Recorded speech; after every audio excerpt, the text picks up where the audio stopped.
Good morning. Welcome to the No Way Jose podcast. This is the Morning Dump.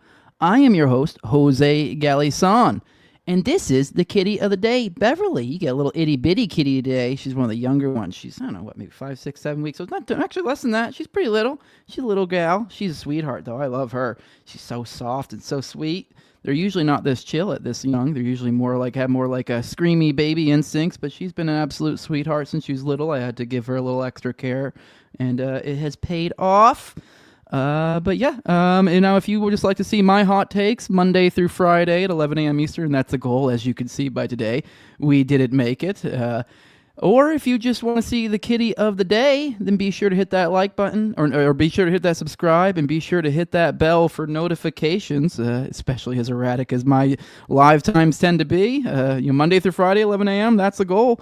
I hope to see you guys in the show. I hope you enjoy today's show. We'll see you in it. Beautiful thing, right now. Rise and shine, it's a beautiful day. I'm alright.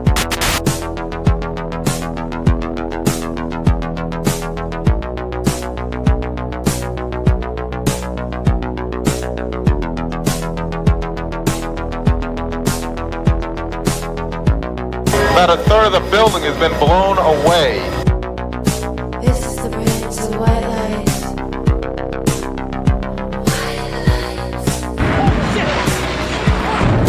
Our very freedom came under attack in a series of deliberate and deadly terrorist acts. And at that point, we were taken for another round of questioning, this time related to our allegedly being members of Mossad.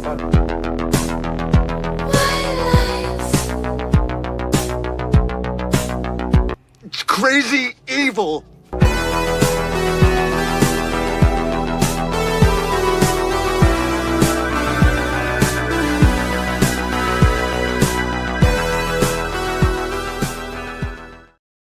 Good morning, everyone. I know I'm a little bit late today. Sorry if you hear a little bit of a weird droning in the background. Odd day. I know I told you guys we weren't going to be doing a morning dump today, but I don't know. I figured it made sense. I'm in a weird I don't know, state right now with my I normally for the morning dumps I stream in like my main living area kind of deal, like living room or whatever, like the main part of the house. And I have a kitchen remodel going on today, so a little thrown off. I was going to try to work, but then I figured I wanted to be here for the first day so I could talk to them and yada, yada, yada. So that's why we're all thrown off. It's technically an afternoon dump today, unless you're over on the West Coast and it's still morning. We're still good. A little bit of, I guess, housekeeping to warn you. I guess in the next month it may be pretty erratic, the times and stuff, and I probably will go ahead and get the jokes ready. I almost certainly will be doing, I'll probably be streaming in my kid's bedroom, my daughter's room, so I don't know. I'm sure there'll be all sorts of funny stuff in the backdrop, little girl stuff, so that'll be fun. But yeah, whatever. I mean, here soon I'll have a nice new kitchen, so that's cool. But I've been a weird in-between state, and I am working tomorrow. So just to let you guys know, and I'm going to probably start picking up a shift or two. So maybe only like 3 to 5 morning dumps. You guys have been spoiled for a while. We've been doing the 5-day-a-week thing. But as always, if you don't like that, give me money, and then you make it so it makes less sense for me to go elsewhere to get money. So. But we have plenty to go through today. We have Muh Immigrant, CIA, Squadee. We'll be talking more about the DC shooting story and kind of how that connects into other things. We'll talk about COVID kids, which I guess a little bit of a warning. Hey, rumble, rumble, rumble, rumble, rumble, rumble. Or, I mean, if you prefer audio, whatever. Do not rely on YouTube because I'm risking it for the biscuit today. We're going to cover the COVID stuff. But, yeah, you guys know the deal. Although I think I'm probably safe now. I think we're safe. I feel like we're past that censorship regime, at least particularly for COVID. I feel like it's safe now, but we'll be touching some stuff. And then a kind of funny enough, another thing, I guess maybe the combination might get me. We'll be talking about fake news elections. This is kind of a wild turn of, I know, it takes all sorts of dips and dodges and dives and turns and whatevers throughout the way, this fake news election segment. But there's a lot going on in Honduras right now, and it kind of ties into like a lot. And really kind of is a little bit of a microcosm of what's going on, particularly in South America and really this hemisphere. So things are changing, things are weird. Fake news election, so some of the craziness of an election going on in Honduras, an actual pardon as well. A lot to go through. We have plenty to go through, and then also how that kind of seemingly ties into some of the Epstein stuff. So with that, guys, you guys know the show. The format of the show is we typically start off with some icebreaker type stuff, some clips, some stories, more gen pop, fun, funny, that sort of shtick, and then we get into a little more serious. We actually whiplash right into the serious. We go from icebreaker to foreign policy, and then we get into the main topic. So we whiplash you one way or the other. We go goofy, we go super serious, and then we strike a balance in between. So we'll go into, as I said, we'll start out with the icebreaker clips. We'll go ahead and get into those, then into foreign policy, and then get into our main segments of the day. We'll say our good mornings and hellos throughout, intermittently between the segments. And just a reminder, I do put timestamps on these, and I do try to keep the chatter so far as like talking to the live chat in between the segments, like towards the end of them, so that way you don't have to listen to, if you're listening to audio, you don't have to listen to a little chatter with the audience. You can just hear the main segment that we're covering. But to start off for today, a story we've known for a long time, birds are fake and gay. Turnout pigeons, specifically. I guess it was just pigeons. So leading report says breaking spy pigeons fitted with brain implants and cameras that can be controlled like drones. This is have been unveiled by Putin's scientists per Daily Mail. So the birds are fake and gay, and it's Russia. It's Russia that's doing it. Of course, it's always Russia. Russia versus U.S. The Cold War lives on through birds. Moving on, the hot war on the homeless. Here is this guy, Keith Castillo. This has been kind of going viral. I figured, I don't know. I mean, is this right up my alley? Let's talk about this. Let's watch this little clip. This is an influencer passing out machete to the homeless. So let's watch this. Can I get one more? I can't. I gotta give it. I'll tell everybody. Yes.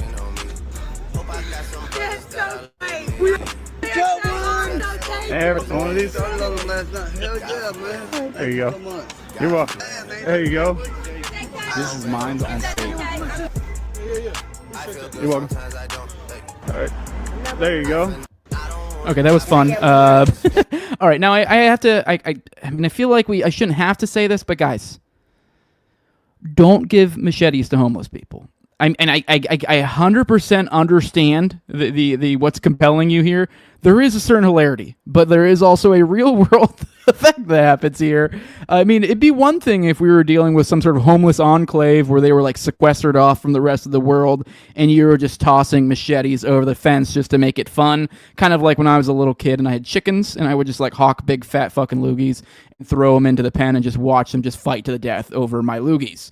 That would be, I understand the hilarity of it all, but there are real people that could get affected. Homeless people tend to live in high populous regions, and this can affect innocent passerby. So keep these sort of things in mind. Do not give machetes to homeless. I understand where you would see how this could be hilarious, and it is in the abstract, but in the real world, it's utterly horrifying, and it likely ends up with getting attacked by a crackhead with a machete at a 7-Eleven. When you're just trying to fill your gas tank. So don't give machetes to the homeless. Continuing on, here is BX on BX. This really is just fun to make fun of the nerdy Satanists, child molesters, whatever. Here is what is the NSW police force? Where the hell is that at? That's in, I have no idea where NSW is. I don't want to know. What are you? This is in Australia, Sydney, Australia. Looks like we have some sort of 764 type thing. Sex crime squad detectives have charged 4 men following an investigation into an international child satanic sex abuse material ring under Strike Force Constantine. That's a weird name. I don't know if I like that. Okay. Although I guess there's multiple Constantines. It depends on what you mean by that. If you're thinking, big brain, what the hell does that project or Strike Force mean? But Strike Force Constantine was established by the State Crime Command's Child Exploitation Internet Unit to investigate the online distribution of CSAM involving ritualistic or satanic themes. Now, I'm just showing this to you guys in this segment, the fun, funny, goofy, because while obviously it's absolutely awful that there are people who do these sort of things, it is always nice to take glee in them being their lives falling apart among them, and this one does it in a very funny way. Look at the outfit this person's wearing. I think you'll get a kick out of it. By the way, there is no audio before I get the inevitable audio from the chat. So, New South Wales, says Alien Big Cat. So here's this goofy boy in his, his zebra thing, going away for the rest of his life. Fuck you. This is what you get for thinking you can diddle kids. So I wish we could see his face, but they seem nice enough to blur it for him. To be fair, I guess he's just an alleged suspect right now, but yeah, I just thought it was kind of funny just seeing that. I know, it's always nice to hone in these. I guess a little bit of a shout out to BX if you guys if you get glee like I do occasionally, skimming through your timeline and seeing Satanists and child molesters being locked up, then she is a good follow. I give her a follow. Was it BX on BX or something like that? All right, last one, getting a little bit more into the serious and kind of bridging the gap between this goofy and into the serious as a la the foreign policy that we jump into next. Here is Laura Logan, schizo rambling, as Chris Menahan says here, about Nog, as opposed to our typical Zog that gets commented on around here. But I don't know, let's hear her out. Maybe she has an argument. I haven't watched this yet. You let me know what you guys think of Laura's argument for Nog. Before everyone goes on the N-word jokes, I don't think it's that then. It's the Nazis, but the different N-word. So let's play this. You have the Nazis going all over the world to Islamic countries and others. You have them bringing the Grand Mufti of Jerusalem, who was an Arab Islamist. They brought him to Berlin, made him an honorary Aryan before the Second World War. So you have a similar strategy between the fascists, the National Socialists, right, who are in a sense Marxists, but who are branded as fascists to make people think it's the other side, but it's the same coin, right? And then following the war, you have the revelations of Operation Paperclip and the Finders documents, which show that even though people think that Nazism was defeated, actually, the Nazis themselves, even at Nuremberg, with those people who are on trial, if you go and read the transcripts of the Nuremberg trials, they talk about the 8 legs of the spider and the multi-year Reich. And they talk about not being done. They don't talk about defeated. They're not weeping on the stand begging for forgiveness. I want to jump ahead. The funny thing is I'm already catching notes of stuff that I 100% agree with, but I obviously know the swerve or the way she's going with it. Because when it comes to this, I guess we can almost make it a binary of the Nog-Zog, the Nazi-occupied government, Zionist-occupied government. I mean, I don't think she's ready for the discussion that we have on this channel, but yes to both. I do think there is Gladio is kind of the connective tissue here, but by God, does it not connect to those little hats for fucking sure, many, many, many such times. So, and for those, your past, was it the Irgun gang or was it Haganah? I think it was Irgun. That was some of those documents where they were talking to the Zionists, and they had the same. Their incentives line up. It's funny actually when you get into the weeds of cultism. It's actually very common that you find Judaism or Jewishness or whatever the hell I want to call it. Also often paired up with Nazism, and it's a pretty also common that also gets bundled up with Satanism. Odd combination. Keep in mind Satanism, one of their whole things is as above, so below inversion. So, but obviously, I think she's playing into the binary game as opposed to learning how to understand the paradigm above it all. But let's finish. Let's keep going with this little rant of hers. They're actually warning that stating that the war is not over. And of course, what was the result? If you look at the Second World War, the result was to take the leaders of the Nazis. Alan Dulles, former head of the CIA, protected all the Nazi leaders in Western Ukraine, which was the headquarters of the Nazi SS. And protected them from the Nuremberg trials. And what happened to these people? Many of them, the Red Cross provided them safe passage and gave them passports and brought them where? To the United States of America, where, wow, let's see, the head of Nazi intelligence was one of the people that helped Alan Dulles set up the CIA. So we have, what we find is that, scratch the surface, there are Nazi leaders all across the United States government before the bodies of millions of Jewish people and, many others have even been buried in the concentration camps. Their leadership has been protected. And the world is celebrating the end of Nazism and the victory, over the Nazis, the same way they celebrated the end of communism. And instead, what we find today is that, we're still funding the Nazis. And where are they? It's funny how she made that communism point. Back to my earlier point. Look into Bolshevism. I think you guys might have a few revelations if you're new to this channel.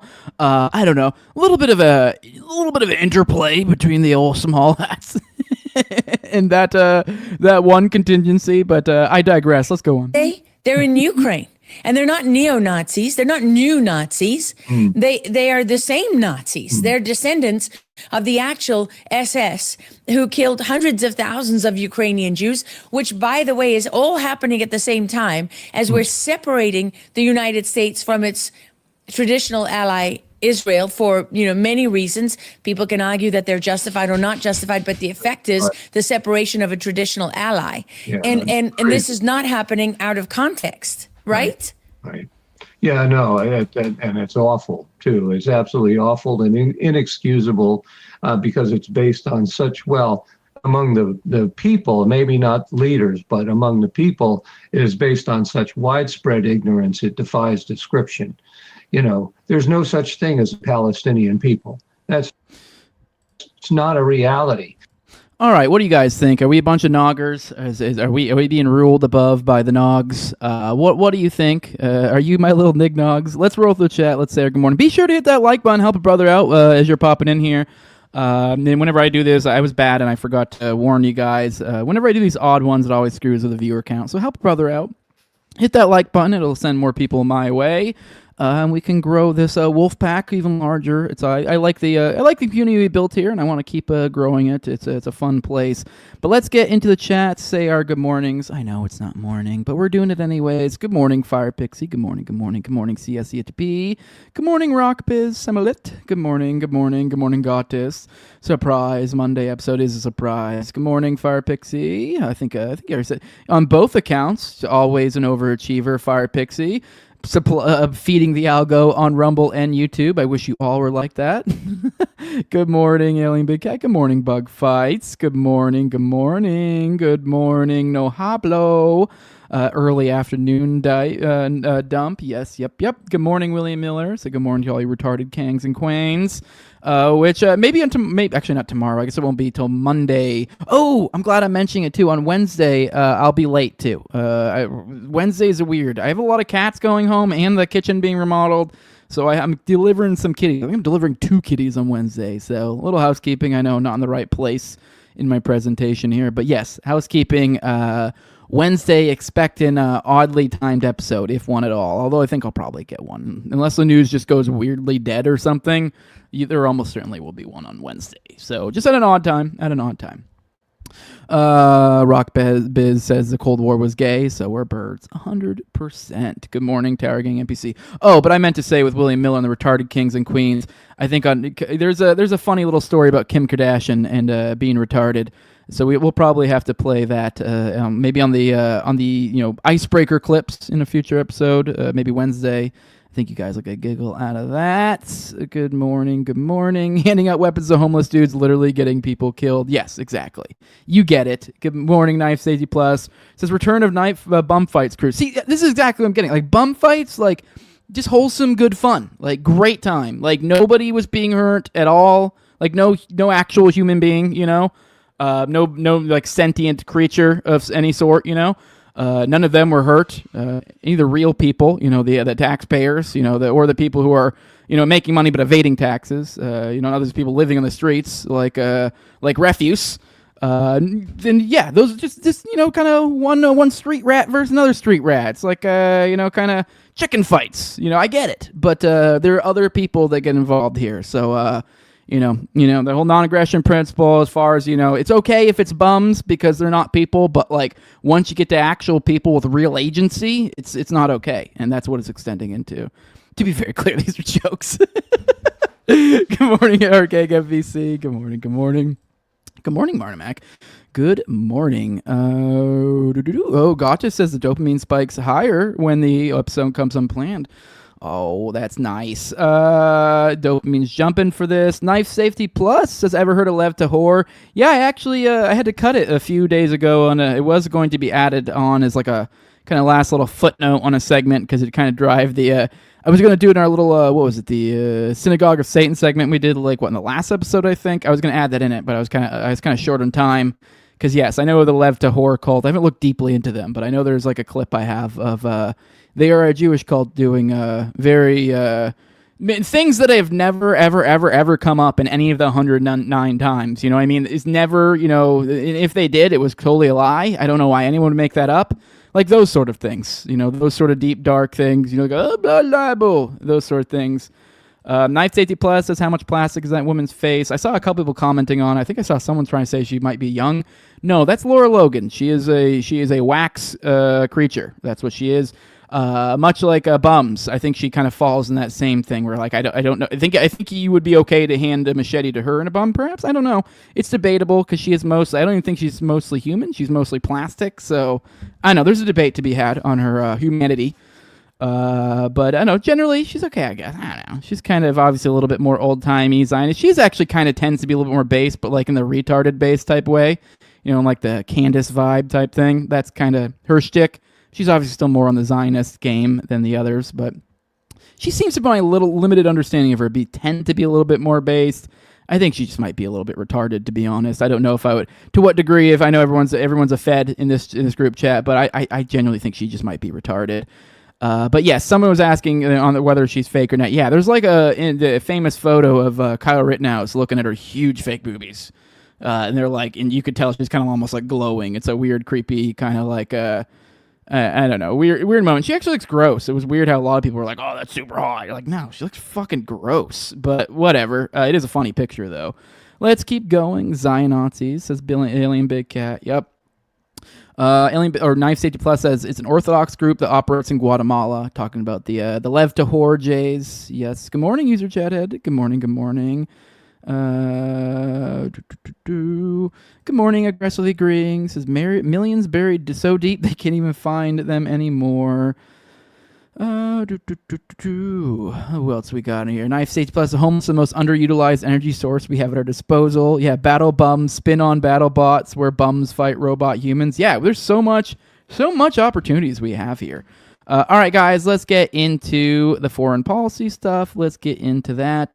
Starting off, we got a Truth Social post from President Trump. Said Venezuela condemns President Trump's statement. Oh, I'm retarded. I started the wrong spot. Here's his Truth Social. It says, to all airlines, pilots, drug dealers, and human traffickers, please consider the airspace above and surrounding Venezuela to be closed in its entirety. Thank you for your attention to this matter. President Donald J. Trump. Well, what that is just kind of flippantly going, sort of closing Venezuela airspace. Sounds like a no-fly zone, perhaps, although they haven't, as of now, this is over the weekend. I mean, maybe something as new has happened since I started this stream, but last I checked, I hadn't seen any sort of comment from the White House yet. I think there's some minor comments from some Venezuelan officials that we'll probably save maybe to cover to tomorrow, because it's still kind of, I mean, may as well wait for the U.S. response to pair with it. Maybe some sort of further clarification, although they seem to be liking to sit in ambiguity as of these days. Kind of leave it up to other people to decide what the hell is going on. But I don't know, we'll see. Things are heating up big time over there. But yeah, so we got the closure of the airspace. And a little bit concerning, obviously, you know, with all the kind of aggressive language we've seen some of the heads of state as of late. Particularly this broad, which I played for you a while ago. I think this is actually what I'm about to show you is an excerpt from that same clip I showed you the other day. But there's something interesting noticing here, a specific little word. She says, days, in just days. So just keep an ear out for that. Let's play this real quick. We're talking about the largest reserves of oil in the world that will be doing business with the American oil companies. And that is something that I have made very sure that they understand. American companies in Venezuela for the next 100 years. All right. Well, you heard it. It's imminent in just days. Congresswoman Maria Salazar. Thank God for small favors and for President Trump. We're talking All right, let's play that one more time. That's kind of wild. style. We're talking about the largest reserves of oil in the world that will be doing business with the American oil companies. And that is something that I have made very sure that they understand. American companies in Venezuela for the next 100 years. All right. Well, you heard it. It's imminent in just days. Congresswoman Maria Salazar. Thank God for small favors and for President Trump. All right. Well, looking a little wild. Let's keep going down this. We got Senator Kaine. Tim Kaine said on Sunday that he plans to reintroduce a war powers resolution that would block President Trump from launching a war with Venezuela without congressional authorization.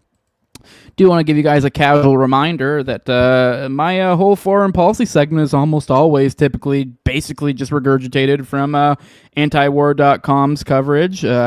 I will basically damn near every day. I listen to Dave DeCamp's Monday through Friday show, where he does usually about 30 minutes of a recap of the anti-war news of the day. And over at antiwar.com as well is where you can pull these articles. The one that I'm looking at right now, they kind of pull from all over the place, and they have their own writers where they kind of pull and kind of have the best selection of the different anti-war news stuff of the day. And I think that's why I'm pretty damn good. I feel like I'm pretty knowledgeable of stuff, and I think it's as a result of doing this. Yeah, just kind of let you guys know if you guys ever want to look at this on your own, go over, go follow, watch it, or you can also, definitely go check out his show, and also keep an eye on, go to antiwar.com. So I source my stuff from here, and we're just we're going through it together. But yeah, this is written by Dave DeCamp. Kaine's previous bill to block an attack on Venezuela failed in a vote of 49 to 51, with just 2 Republicans supporting the resolution. But he expects more support as the Trump administration has continued its military buildup in the region and after President Trump declared the closure of Venezuela's airspace, which is an act of war if it means the U.S. is enforcing a no-fly zone. This is why I was kind of getting earlier where it's like, hey, we kind of need some clarification. What the fuck does this mean? Here's from Tim Kaine. He says, it failed, but that was before all of these assets had have amassed around Venezuela and before President Trump said that the airspace needs to be closed, Kaine told CBS's News Face the Nation. So we're getting this thing reintroduced into there. I mean, it could happen. I mean, it was just a matter of 2 throwing it off the last go around, and there has been a lot of political turmoil in the meantime. So I think something could come of this.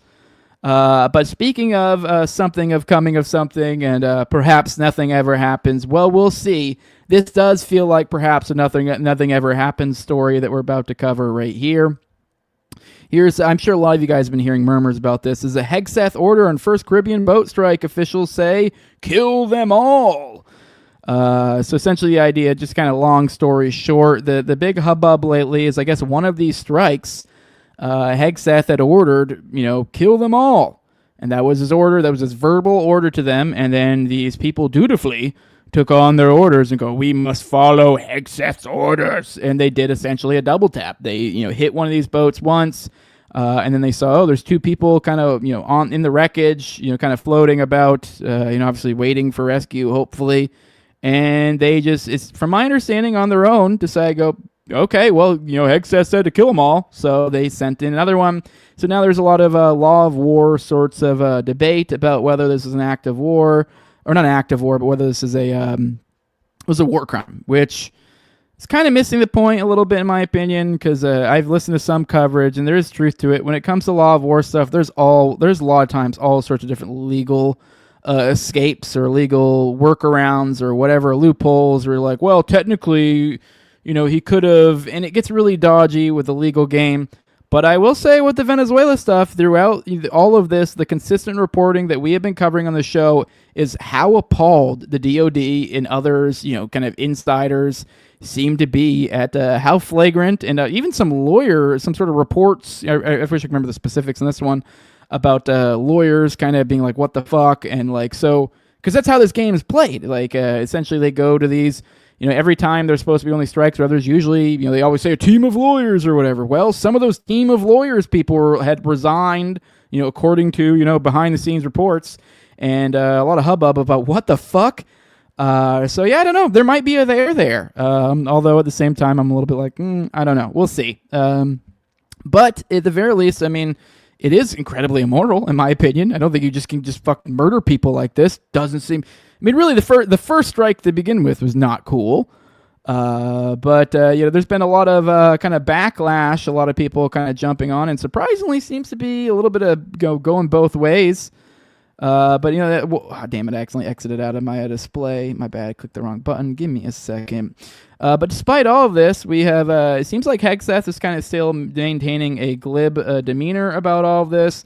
Here is him on Twitter on the 28th going, "We have only just begun to kill narco-terrorists." And then seemingly in response to this double tap thing, here is also another one he did where, once again, this I guess plays my commentary I've given before about the kind of weird memery of this current generation, which is like sometimes they hit it, sometimes they don't. A lot of times it just comes off as jarring and boomerish and sometimes even gross. And I think this is kind of one such occasions. Here's Pete Hegseth saying, "For your Christmas wish list," and it's just it says a classic Franklin story. Franklin targets narco-terrorists. And it's Franklin from the beloved children's book series firing a rocket-propelled grenade at a man with a gun in a boat. So I don't know. Something about this just seems not really funny for one, because it's like, I mean, trust me, I am, you guys know me. I'm the Tower Gang dude. Like, I say, I mean, even now, even despite being past that, I still say some naughty stuff. Like, I'm fine with dark jokes. I was literally just joking about the humanity of homeless people a little bit ago. Like, to be clear, I think they are human and you can't murder them. To be very clear, that was a joke, if anyone missed that. But, so I love jokes. Jokes are the greatest, especially dark jokes. The more fucked up, the better. If you can somehow land the humor in there. If anything, it's like more points the more dark it is. Like, if you can somehow make this fucked up thing funny, you're like, holy shit, that was impressive. This is nowhere even close to that range. This is just dumb. This is dumb. It's unfunny. It's boomerish.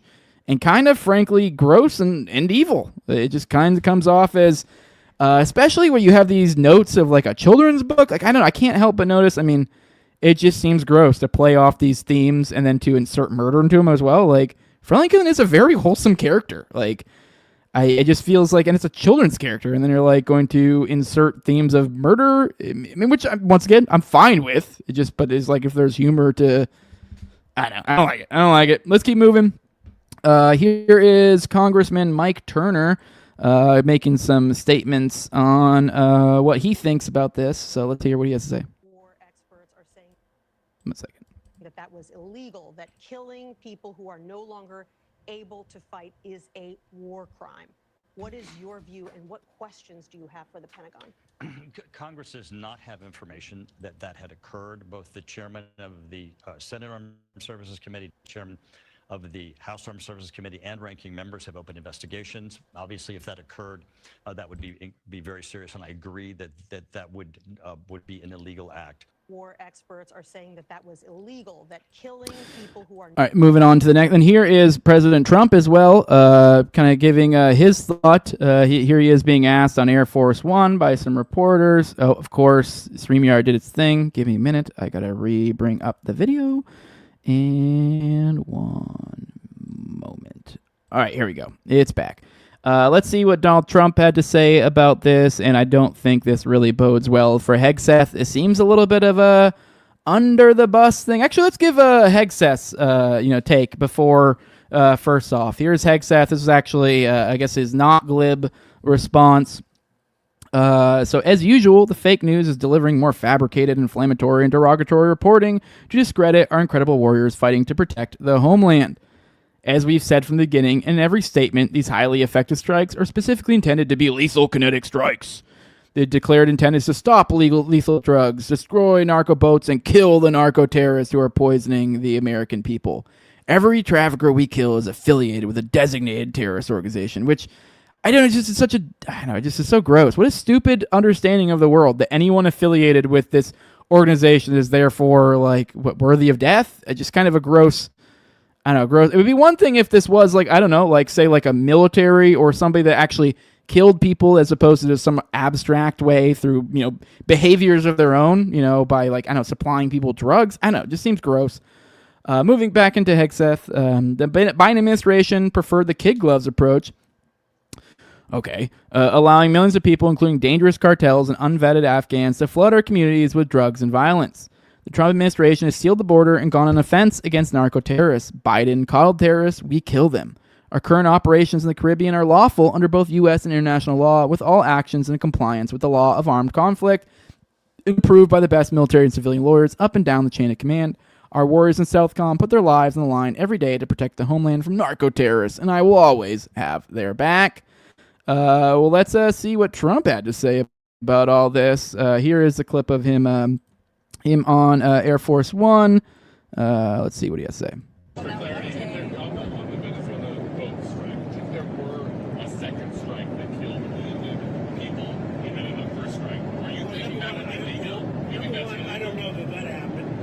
Said he did not want them. He didn't even know what people were talking about. So we'll look into it. But no, I wouldn't have wanted that. Not a second strike. The first strike was very lethal. It was fine, and if there were two people around, but Pete said that didn't happen. Does that make you? I have great confidence. He's saying there's no second strike. I don't know. I'm going to find out about it. But Pete said he did not order the death of those two men. Okay, well, that's the distinction. He said he did not order the death of those two men. Now, here's the thing, though. My understanding is that it's... And this kind of ties into... Maybe we'll have to do a segment on the Seditious Six kind of paradigm that's occurring, but there has been this, I guess, I don't know, a storyline that's been floated out with some people, particularly some former intelligence people, and they're calling them the Seditious Six. To me, this feels like some Masonic theater on both sides, but essentially they're saying stuff like, making a big deal about how, military members need to not obey unlawful orders, which they're actually 100% correct. And that's kind of, I don't know how this is going to play out, but it kind of feels like the teams on both sides are kind of already setting the stage, but perhaps we might get some sort of contrived something here. I mean, we just read the response from Hegseth, and from the jump, he's like, "Oh, this is fake news." The idea of the second strike, so he's kind of talking out of both sides of his mouth. Then at the same time, though, he's saying, "Oh, this is fake news," which I guess maybe he could be saying there wasn't a second strike, but at the same time, then he's saying to Trump otherwise. So we're in this weird, it seems like he's being contradictory. He's kind of saying, "Oh, this is fake news," well, kind of not. I mean, maybe there's a way you can find a way to understand this in an honest manner, but it's looking a little like he could perhaps be, I don't know, Trump sounded kind of shaky on this, and he seems like he's not, because it kind of seems like the almost like Hegseth wants to lean in this like we fucking kill everyone type vibe, and Trump's kind of almost like, whoa, that's the vibe we get here. I mean, I don't know, it's been time before he's had other allies he's acted like he was super upset about and nothing changed. But I don't know, there's been lots of rumors about this current administration, the cabinet getting ready for shuffling about. So I don't know. Maybe Hegseth is the one getting ready to get that axe, and I'd be okay with that.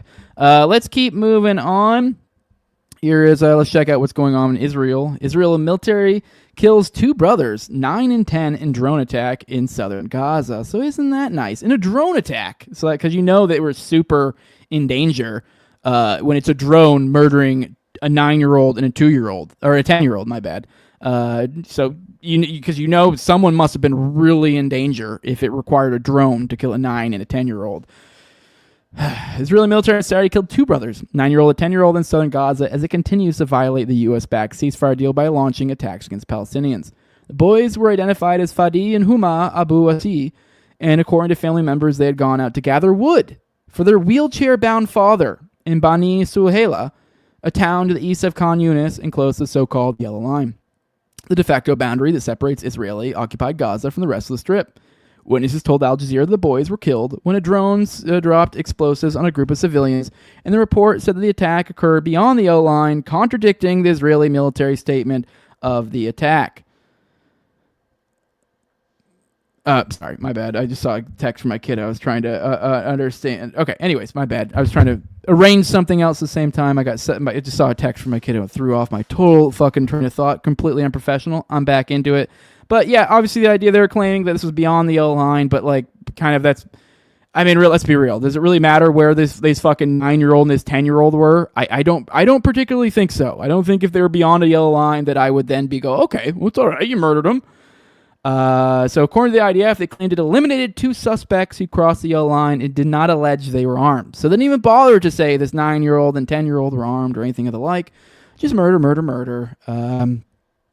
Moving on, we have Netanyahu submits pardon request to President Herzog over criminal corruption case. So we have Netanyahu submitting his formal application. So we'll see how this works out. I guess there's some legal hubbub about the fact that I think perhaps he may end up having to actually plead guilty to some things, but it may just be some sort of weird formality. I'm not sure, but he very well may get out of this stuff here soon. We'll see. I mean, we've had President Trump essentially through multiple actions over and over again. I think it's at least 2, maybe more, has made appeals toward Herzog, Israel's president, to give Netanyahu a pardon for his current corruption stuff going on over there. And finishing off our foreign policy section, we talked about this the other day. The soldiers who got executed, and we didn't have the video at that point, and I didn't really. I guess we can watch. It's actually really not, I guess, that. I mean, obviously, what's going on here is gross and pretty messed up. But here's the video. I'm warning you that this is a video of someone getting murdered, but it is kind of a little bit of a distance. It's not, like, I guess, as jarring, but obviously it's pretty like, holy shit, we're just watching someone get executed. But just a little forewarning, you can zoom fast back or go do something for a moment if you don't want to watch this. But here is this video we talked about the other day about these 2 men who were essentially were surrendering and got executed. The way the article made it sound like, because you'll see they're going to come out of this thing and then they're going to go back into it. There's I don't know if it's a garage or something. I think it got knocked open by like a bulldozer or something, and whatever was going on here. And which I don't even really care. I mean, we could probably cover what the heck happened. And it really doesn't even matter to me whether these guys were Hamas or anything. Like, I don't even know if these were combatants, because I think what you're about to see, kind of, I guess, in line with the Hegseth story for earlier, it's kind of like, I mean, this is even more clear-cut than the Hegseth story about what we're about to watch. But it's like, I don't really care what the excuse is here. You can't fucking do this, what we're about to see. But you'll see them come out. And then the way the story made it sound without the video is it made it sound like it was kind of like, well, almost made it like I don't know, maybe they didn't get executed. Because they made it sound like they came out and they went back into this building and they didn't really specify that you could actually see them. So it sounds like, they kind of go off screen and pop, and then they're dead. No, it's a full on screen. This is an execution you guys are about to witness. So, enjoy. Oh, yeah, you can actually see the bulldozer knocking it out. And then now you see him coming out. Hands up. He's even pulling his shirt up. Look, no arms, nothing. Goes off to the side. Hands up. Okay, you got police or the IDF or whoever advancing. Kind of be like, hey, talking to him through all the different steps, as you do when you detain someone. Kicks him, pushes him down. Clearly trying to communicate something to him. Saying, hey, go back into that building. So they're like ushering him back into that building. So they're going back under it. And as they go under it, as they're laying on the ground, just blowing him away. Just like at least like 3 guys. I think I saw a 4th. But yeah. So just straight up executed. That's great. Isn't that wonderful? And to add to all that outrage, well, it gets better. And Ben-Gvir promoted the guy. I mean, to be fair, I guess he was due for promotion. So, it was like one of those things for any military guys. A lot of those are just like, sometimes they're just like time slots. So it doesn't even necessarily mean anything particularly positive. But apparently the National Security Minister, Ben-Gvir, made a point to inform him that he was being promoted. Which is like, for those in the military, like I said, it is kind of like not an uncommon thing. Let's say you get new stripes or whatever, where a commander or somebody of like a higher rank will come down and like congratulate you, especially like the higher the rank is, the more like, oh, make a big deal out of it, kind of dog and pony show. Some dude you've almost never interacted with your entire life coming down to act like you should be happy that he's coming to visit you or something. One of those types of situations. But yeah, so Ben-Gvir, I guess, informed him himself. So kind of the idea that, like, yes, he did already have the promotion, but it was like they legitimately are making like a thing out of this. They're like, oh, wow, look at them. Even like this guy is getting promoted and did that. And to add to that, I think I actually talked about this last week. This is what Ben-Gvir had to say. He said, let me see if I can find it. He said, the border guard fighters and IDF soldiers who fired at wanted terrorists who emerged from a building in Jenin. The fighters acted exactly as expected of them. Terrorists must die. So this is Ben-Gvir's perspective and lauding this man for such a thing. So this is literally the culture of the IDF that we are witnessing right here. So, of Gross. And to finish off our foreign policy portion, I guess is a little bit kind of goofy, kind of coming back into the holy shit, we live in a clown world. The Israeli. Here's a interesting story over in Lebanon relating to Israel. I think you guys will get the ludicrous, what's so ludicrous about the story pretty quick. So watch this. I thought this was a sarcastic headline, but no, this actually happened a couple days ago. A couple days ago, Israel used a very, very highly advanced U.S. missile to bomb Beirut. The bomb didn't go off, and now the United States is telling Lebanon they have to give back the bomb that was used to murder them because they don't want the Russians or Chinese to take it. U.S. asked Lebanon to return undetonated GBU-39 bomb, fearing it could reach Russia, China. GBU-39 is a glide bomb manufactured by Boeing. Once launched, it deploys wings and can glide up to 110 kilometers despite lacking its own engine. The United States asked Lebanon to return a GBU-39 small-diameter bomb launched by Israeli Air Force toward Beirut after it failed to detonate. Glide bombs are no longer rare, but what distinguishes this one is its particularly efficient warhead, which allows it to cause significant damage relative to its weight, including the ability to penetrate concrete structures. I'm just grasping the idea of bombing a country's capital and then telling them they have to give back the bomb that didn't detonate that was used to murder them. What in absolute hell is going on right now?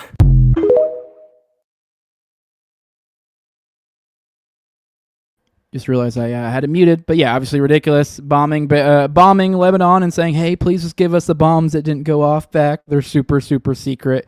No, fuck off with that. All right, guys, let's go to the chat. Say some good mornings and stuff. Be sure that like button if you're popping in. Help a brother out.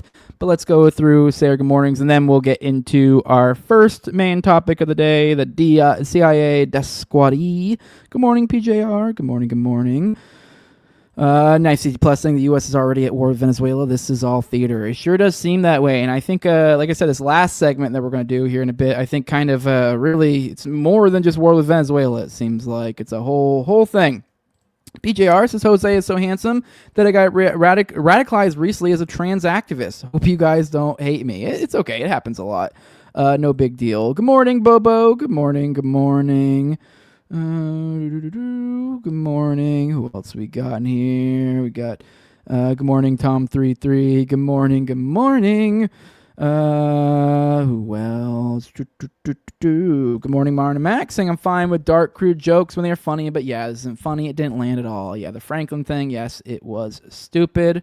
More snuff films, yay, says Fire Pixie.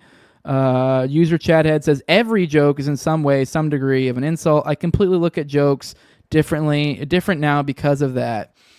I don't think maybe I don't know. I'd have to think about that. That's too deep of a thought about humor right now for me right now as I'm in politics world. But you might be onto something, perhaps. I don't know. Maybe not. There's plenty of times I make jokes that it's like it's totally just.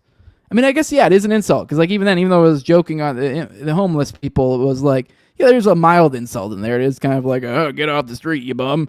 But it was like obviously I didn't mean all of that. So yeah, I guess I don't know. Interesting idea. I'm gonna probably that's gonna be one of those things I'm in the shower thinking about. Like, is all humor really just insults? Maybe you're right, PJR. I'll have to think about it. Aggressively agreeing. So I'm wondering if servicemen expected to be fighting wars to ensure cocaine was safe for addicts once again, right? And it gets even worse as we'll get into in our last segment because. I guess I'm kind of revealing too much, but they're pardoning narco terrorists on the tippy top guys, not the little goofballs in the bottom who are probably mostly just contracted out little pores to go run their fucking product. No, we're talking about the big dogs, the ones the ones giving the orders. Nope, we're pardoning those guys. So. Rockbiz says their new slogan should be "Make cocaine great again." You know what? You might have me in there, dude. If you're like, if they just sold this as like we're getting the fucking I almost said ketamine. Why can't I think of what it is? The whatever out of cocaine. You might have me there, and you'd have to drive the price down too. It's way too expensive. I mean, maybe like 10 years ago, you could sell me on war for just making cocaine great again. But you're also going to need to make it cheap again. So it's not enough. You're going to need to make it cheap and safe. So let's see what else we got in here. No Hablo says, I actually really want to like Hegseth, but he's got Jesuit and Yiddish tattoos. Huge red flags. Yeah, I kind of want to like him too. He seems almost like he'd be a cool guy, but he's like almost a parody of a cool guy. Like you start to go, you scratch a little bit past the surface, and you're like, oh, you're a fucking faggot. You suck. Like that's what it feels like. You're like, oh, it really just kind of comes off as all this, the pretty boy, the kind of the macho, all this. It clearly is some sort of projection of insecurity. It seems like the more you're like, oh, you actually suck. Okay, I got it. Lauren said, good morning to you. Says more than 20 million Americans' health insurance premiums are going to skyrocket in the next few months. May be hard to trick them into believing it's the Democrats' fault and not Trump's BBB. Was it the big beautiful bill? Yes, you are correct. I mean, it's both. Obviously, it's both. It goes both ways. But yeah, obviously, it's going to be shovel all the fault onto them. Gotcha says, I saw this over the weekend. It's not gore, but it's absolutely brutal and terrible to watch them just execute those people. Yup. Good morning, Black Eye. Good to see you here. Good morning. Good morning. Your little country got mentioned earlier today. Good morning. Good morning. Knife Safety Plus says the Lebanese government is completely cocked. They kind of are, but what are you going to do? What are you going to do? Get murdered? That's your other option. Fentanyl. Why can I think of fentanyl? Thank you, entity. Thank you. Magic make coke good and cheap. I'm in the right place. Yes, you sure are. Yeah, if you're gonna sell me in a war, like, okay, we're gonna make your cocaine awesome. You're like, okay, this is obviously evil, but like, you're making it compelling. It's compelling now. Cheap cocaine, free of cuttings. Let's fucking go back to the day where you always seen like old 80s movies where they take like these weird tiny little like almost like, what even is this? Like you have like a tiny little like. And a little stack of like almost like sand or like blow, and these go like a dignified little, like barely even sniffing, like just like a little bit of whoop right up the airways, like nothing even ever happens. And like just whereas like I don't know, I know that back in my days it would be like you have to make monster rails. You're like, because they put so much cutting agents in it. So like yeah, if we could go back to the days of like just putting a little oh cool, and then pick me up and cool. We're on with my day. I don't know, we might be onto something, but trying to make it this weird like. We're against drugs thing. And then even then on top of that, the fentanyl is like, if you actually understand the brass tacks of this, the fentanyl's not even going through there. So it falls apart. If anything, they're actually like, this is attacking the cocaine. I actually thought about this earlier today. I think, if anything, this is almost like COVID, but for like drug dealers. I mean, like a lot of people have tried to make this out like, this is Trump versus CIA. And I'm like, I don't know. The more I'm kind of getting a feel for all this, it almost feels like the Trump working for the CIA. And that like, yeah, you're like, oh, why would they go after drug traffickers? You're like, well, one, it provides justification for, war on this side of the hemisphere, reduces shipping costs, essentially causes more money to be able to go to the actual MIC and less for shipping costs. And where was I going with that? Fuck, I totally lost my train of thought. Fuck, where was I going with that? Damn it. I totally lost my train of thought. Whatever, maybe I'll come back to it. We got there from Coke, good and cheap, to where, I don't know, I lost the thread. No, the COVID, I was saying it was like COVID, and the idea that it's like, it's almost centralizing the market, I guess would be one way to put it. They're kind of taking out the little guys, and not even necessarily little guys, maybe like mid-level guys. And I think, as I'm kind of alluding to, it'll be kind of clear. I think you'll get a picture of what I'm feeling in this last segment. You're like, oh, that makes sense. Like consolidating power, consolidating influence, getting rid of whoever little guys don't play ball and whatever shadow games they're playing behind the scenes. What else we got? Consolidation. Yeah, thanks, Black Eye. You got me there. Is Chilean the best booger sugars as Knife Safety Plus? I don't know. I never got into the like. I never could. I mean, that's what I missed from all the drug wars and stuff. I missed the opportunity to be like almost like how you drink wine. You're like, ooh, this is a Pinot Noir, and this is from the gardens of wherever. You're like, you could get that. Like, we could have had that. This is a future we could have had. You could have had tiny little bumps. You're like, oh, this is Colombian. Oh, that's nice. Let me try the Venezuelan. Ooh, okay. Like, we could have had that, but no. We chose drug war. That's what we chose. We chose murdering brown people in South America. That's what we chose. And poisoning our blacks at home. But all right, guys, let's go ahead and get into the first main topic of the day. Let's get into Muh Immigrant, CIA, Squadee. Let's check in the latest from Pam Bondi. What is the plan? The plan that I bet everyone in this group chat probably could have guessed was going to happen next. After all of this, but here is Pam Bondi saying the quiet part out loudly. working hand in hand with Secretary Noem, Homeland Security. Director Patel has already arrested 500 suspected terrorists since January 20th. We're working hand in hand with Pete Hegseth. And yes, we are bringing in our National Guard to every city we possibly can. Who needs our help? And that's a lot of them. We're tied up, as you know, in a lot of court hearings right now. These young men and women in the Guard, they want to help our country. They want to be here. They are patriots, yet they will not be attacked by a radical Islamic terrorist who screams by reports, Ali Akbar, before shooting 2 of our Guard members and almost killing more. Can you working? All right, well let's remind you guys about what kind of work this guy did over in the Middle East, because whenever you're going to vet someone, you're going to look into their career, or you're like, hey, what can we find about this guy? I guess through the immigration process, maybe we could have somehow, I don't know, theoretically, maybe magically find out about this little thing. Here's a combat veteran, kind of giving a breakdown on 0 units, which is what this guy. Whatever the hell his name is, I don't have it in front of me. I know it's some crazy ass name. This is the unit that he was working with in over in the Middle East. So let's hear a combat veteran give his take on it, because I want to be very clear. I don't think I've ever told you guys I wasn't a combat veteran. I was in the military, but active duty for 11 years. I was a mechanic, so I never did no pew pew. Never even got near no pew pew. I was stationed in Qatar that was my only deployment in 2015, I think. And funny enough, that did end up getting bombed recently. But if anything, that was extremely bizarre for anyone who knows anything about Qatar. So yeah, I've never really been in any sort of real danger in the military, so I don't have these sort of insights. But this guy does, and he's going to tell us about it. So I'm interested to hear. While it hasn't been confirmed, there are a lot of stories right now that the alleged assailant in the D.C. shootings of the 2 National Guard members was part of a 0 unit in Afghanistan during the Afghan conflict. 0 units were a number of units that were sponsored and supported and trained by the CIA to conduct missions like night raids, which were designed to go after high-value targets in remote areas. The Afghans that were members of these units were the most highly vetted and background-checked members of the Afghan military that were used by the U.S. military and the CIA in operations in Afghanistan.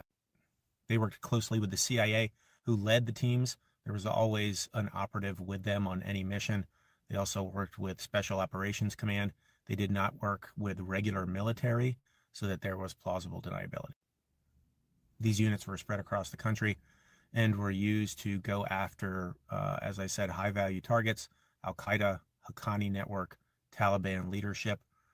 There are a lot of reports that these raids that took out some of these leaders also resulted in the deaths of many innocent Afghans. If you think of kill teams in a conflict, these were kill teams. While members of the 0 units and anonymous sources within the CIA say that they took every step to avoid extrajudicial killings, aka murder, during these operations, there are a series of articles, especially ProPublica, I believe 2022, 2023. Rolling Stone did a great article in 2025, July of this year, all talking about the 0 units and the allegations that followed them. While they did take out a number of targets, leaders of insurgent terrorist networks, there were also several killings that are believed to be connected to these operations that involved innocent Afghans. Reports of these teams go all the way back to 2005.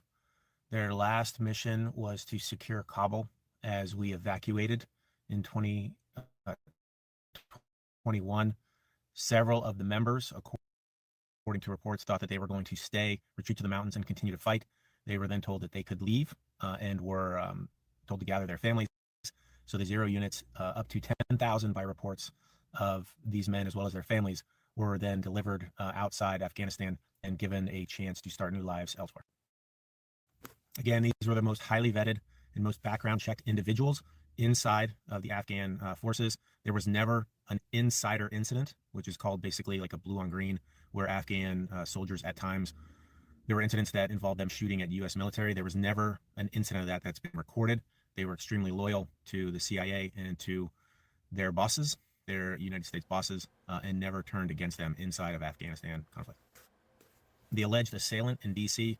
worked underneath the Obama administration, worked for 4 years under the first Trump administration, worked for a short period of time under the Biden administration before the evacuation. He was then brought to the States and wound up in Washington. After being granted asylum in April of this year under the Trump administration, 6 months later, he then allegedly drove to Washington, D.C., where he shot 2 National Guard members. This also happened to take place in the middle of several controversies surrounding the current president of the United States, Epstein files, whether the peace plan he said that he developed for Ukraine and Russia was actually a Russian wish list. Also illegal orders. By the way, real quick, I know it's a little bit longer one, but just to give a shout out since I'm using a longer video for this guy. I'm not a TikTok guy, but it's at Angry Male Vet on TikTok for those who want to follow him. I know. Pretty good so far. I mean, it's a longer video, pretty informative, so I'd assume maybe there's more. But let's keep going. In Venezuela, apparently happening in Venezuela, targeting ships, which the UK, which has led the UK to stop sharing intelligence with us, because they believe they are extrajudicial killings, aka murder, and several JAGs within the United States military have expressed worry and concern about these orders. So in the middle of all this, an individual who has been trained by the CIA for years, operated under the Trump administration, among others, for 4 years, and was granted asylum by the Trump administration, chose to drive to DC from Washington State, leave his family of 5 children and his wife, and shoot 2 National Guard members. He is not currently cooperating. He did not have ID on him at the time. He is still wounded and in the hospital. So please ask questions. Please ask questions. There's a lot going on here. As always, please send thoughts to the family and friends of the 2 National Guardsmen. Sarah Beckstrom passed away. Andrew Wolf is still in critical condition. Please think about them. But I hope a little bit of information about the 0 units helps you in the background of this alleged assailant as we get into more and more regarding this incident. I highly recommend you go look at the article in Rolling Stone from July of this year. Kevin Moorer was the author of that, and then the several ProPublica pieces that were written in 22 and 23. I believe there's a lot more out there as well, but I highly recommend you go check that out if you're interested in the history of these units and what they were a part of and allegations against them. Okay, thank you. Some key things I mean, obviously a little bit longer, there's a lot there, but there's a few things. I mean, for one, I mean, obviously hopefully maybe more information will come out, or maybe we'll start digging on this show to kind of verify some of these things he said, but yeah. For example, like the idea he threw out there that these guys were incredibly vetted, supposedly, that these guys, supposedly never had any sort of, on-team attacks. They call it like red versus blue type deal, kind of essentially what this was in a kind of more abstract sense, this attacking, because he used to work for the CIA, and now here is murdering military members. Well, that's, according to this guy, if we're going to count that as one of these stats as a red versus blue type situation, well, we got the first one. And it happened to be this in the most extremely convenient time. And he even mentioned in there, I recall him saying that they would help these guys get new identities, which that is extremely, for one, the idea that like they're vetting these guys and they're helping these guys get new identities. Both of those things are super important points for especially what ended up being the colloquial takeaway of this story. That being what this fucking goofball has to say. Let's listen to Stephen Miller. Let's hear him out. Perfectly, Sean. This was not a loophole. The administration, Secretary of Homeland Security, Alejandro Mayorkas, devised a scheme to fly illegal aliens into the country and then to escort them en masse across the border by the millions, and to give them something known as parole, which gives them a work permit, which gives them a social security number, which gives them access to the voting booth. This was the plan all along, to get them here illegally so they can get free government benefits, get hooked to welfare, and be able to participate in American elections. This was an attack on democracy by the Democrat Party. It's the same attack that we see, Sean, when you have California, a sanctuary state, that is refusing to turn over even illegal alien criminals and gang members to ICE. So these are illegal aliens in California who have been arrested by California police, by California law enforcement for serious crimes, for crimes against children, for felonies, for crimes that threaten public safety, and they are refusing to hand these criminal illegal aliens over to ICE. Instead, they're freeing them back into the cities to offend and offend again. By any definition, what California is doing is criminal. It is a violation of our laws. It is one of the most things that I have seen in my entire... All right, so you have Stephen Miller focusing on immigration here, obviously. Now, to be fair, I guess the segment that he came on to talk about, they were talking about you can see the bottom here. Let me see if I can find out, my bad. Over 200 House Dems vote against bill aimed at keeping illegals from voting. So, yeah, obviously, they're kind of using it as a stunt, to which, yeah, obviously that is retarded. That is dumb. I mean, I don't know, maybe, I've never thought, I guess, too deeply about that. I guess I generally would have to knee-jerk say, yes, I'm against illegals voting, although I'm really kind of against everyone voting, so maybe if I really thought about it deeply, I might be like, okay, it's okay if they do, but probably not. I'd say probably not. So this is pretty fair, but, you know, kind of, once again, to Masonic theater, kind of seems like, oh, wow, how convenient that the Democrats are being retards about immigration right at the time when it'd be really retarded to focus on immigration. I would go ahead and hazard to expect more stories like this. Here's another one very much in this flavor from Fox News. Well, this just in. We have a Fox News alert from Brooke Taylor. You won't believe this. DHS is confirming that an Afghan national was arrested Tuesday after posting a video of himself on TikTok indicating he was building a bomb with an intended target of the Fort Worth area. Mohammed Dawood Al-Okazai is charged at the state level with making a terroristic threat. According to DHS, listen to this. He came to the United States as part of Operation Allies Welcome. So here you have it. This happened Tuesday. Texas Department of Public Safety. This is a second Afghan national, second one this week. Operation Allies Welcome. He had a terror plot. We know it comes the same week that deranged individual, that alleged assassin, took out two of our heroic National Guard, came here on the same program, Operation Allies Welcome, a program that we were assured time and time again by Mayorkas, by Jen Psaki, by Joe Biden himself was safe and secure. But here we have a second data point in 1 week that it was not safe, it was not secure. And we've got to look very hard at this program as President Trump is vowing to make change. Oh, my bad. 1 second. All right, now look at this headline real quick. I just gotta say, I mean, it's just one of these things that, like, if you, I mean, you're just not gonna make it. If you're seeing this headline and you're like, oh yeah, this seems normal. Nothing to see here. Okay, but here's the headline: Afghan national arrested after posting TikTok video indicating he was making bomb targeting Texas. Now, to be fair, I guess that indicating, who knows? I haven't seen this TikTok video. Maybe indicating is doing a whole lot of work here. I don't, maybe we go to see it and it is like kind of some sort of vague, oh, it doesn't really actually mean that. I don't know. You're being a little, but I don't know. Come on. I don't know. By the way, this story, literally, I just found it literally before we started. I haven't looked up in the background of any of this. I highly recommend, if there's any internet sleuths out there and want to look in this guy's early history, there might be something there, especially considering how much this lines up with the other Afghani story and how much there is there, like right off the jump. As I made the point last week, it was literally in the first paragraph of the New York Times article. Like they're literally in your face, like, yeah, we did it, bitch. And then just kind of like, whatever, just, yep, it's CIA death squad. Okay, immigration. So like I said here, like basically as I said on our last show, I said, basically the dude's part of a literal CIA death squad, and then everyone online, herder immigration. Yeah, totally makes sense that would be the focus. Obviously, I mean, there can be issues with immigration, but the idea that you would in any way use this as any sort of jumping off point for immigration is absolutely ludicrous and retarded.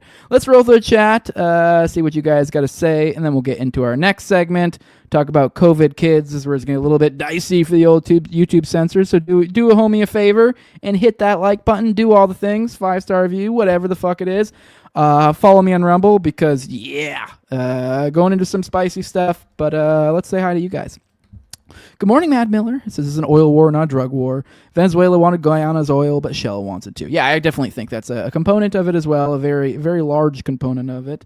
Martin Mack saying we could have had cocaine tasting parties. We could have had it all. We could have, that could have been our future. Good morning, Ran and Cap. This is Ali Akbar. Yeah, she's retarded. Good morning, Emery Lawrence. Says Ali Akbar. LOL. Okay, so scared. Yup. Who else we got? Tom33 says whether or not voting is a legitimate institution or whether or not non-Americans can participate are two different questions, and libertarians are retarded for acting like they're same. Yeah, I mean they're not. I don't really know. I can't say I've really met anyone that I know of that's ever really made a strong argument for why illegals should be allowed to vote. I mean, I don't know. Maybe I don't even really know what the abstract argument would be. Like, it'd be an odd argument. I don't really feel like it's your right to vote. So if a society decides to restrict somebody or whatever, it's not a right. I mean, I don't know. You have to get pretty abstract on that one. But I think generally, yeah, I don't know. I mean, let me see. Good morning, Cultural Shine. Good morning. Good morning. All right, let's get into this next segment. Like I said, leave a like button. Leave a like. Help a brother out because I don't know. We're risking it for the biscuit here. Here's Dave Smith sharing Alex Berenson. Telling us how this is a huge story. There should be public and trials and executions if true. Here's Alex Berenson, which I don't know. For those who are unaware, Dave and Alex had a debate a while back, and it was hilarious. It was something odd. It was very weird. Apparently, Alex Berenson is one of those ones who's completely succumbed to the disease of victim mentality, especially when it comes to the whole Jay thing. So it was something to behold, seeing Alex Berenson versus Dave. I don't even remember what the actual debate, or if it was a debate, or but anyways, it evolved into some silly oh, here's this thing you said from 5 to 10 years ago where you were cordial with someone who may have beliefs that I don't like. You're like, okay. He made a Holocaust joke. That's what it was. And then he was like, oh, do you think the Holocaust didn't happen? He's like, no, I think the Holocaust happened. It was a joke. like Dave's literally a Jew. He's brought up a million times how his dad, his grandpa, or somebody, or some sort of family member, a bunch of his family died, or some shit. I don't fucking know. I don't know what the lore is. I forget. But yeah, it's a little ridiculous. But here's Alex saying, I'm going to keep streaming this until someone hears. A child died in Moderna's own clinical trial of its mRNA COVID jab, and the company hid the death from the public. What Alex is sharing is another one of his posts saying, this is not one of the 10 deaths the U.S. FDA reported, referring to this article of his from Unreported Truth, saying a young child died of cardiac arrest after being jabbed during Moderna's key COVID vaccine trial. So there's two things going on here. Apparently there's been new information that's kind of come out that there were 10 deaths, and then simultaneously we have Alex kind of jumping this. There's more than that. Literally within the very trial itself. He says Moderna and Pfizer killed kids with COVID shots that didn't even work, and the Biden FDA and CDC encourage him. He says it's time for justice. So literally within the vaccine trial, one of these individuals died. So these are the sort of things we're looking at here. And here's Thomas Massey, jumping on this too. He says if you just found out kids were killed by COVID shots, you're lying or have been willfully ignorant. So this post is over 3 years old. And this is a post of Thomas Massey's where he says, Savannah Maddox and I were on a panel with COVID vaccine victims and their parents today at the Kentucky Truth Summit. Afterwards, I spent time with, it's an old somebody, I don't know, to learn more about the tragic story of his 16-year-old son, Ernesto, who collapsed and died 5 days after a Pfizer jab. Here's another video. It's somebody about their 7-year-old Cassidy Baraka. So let's watch this.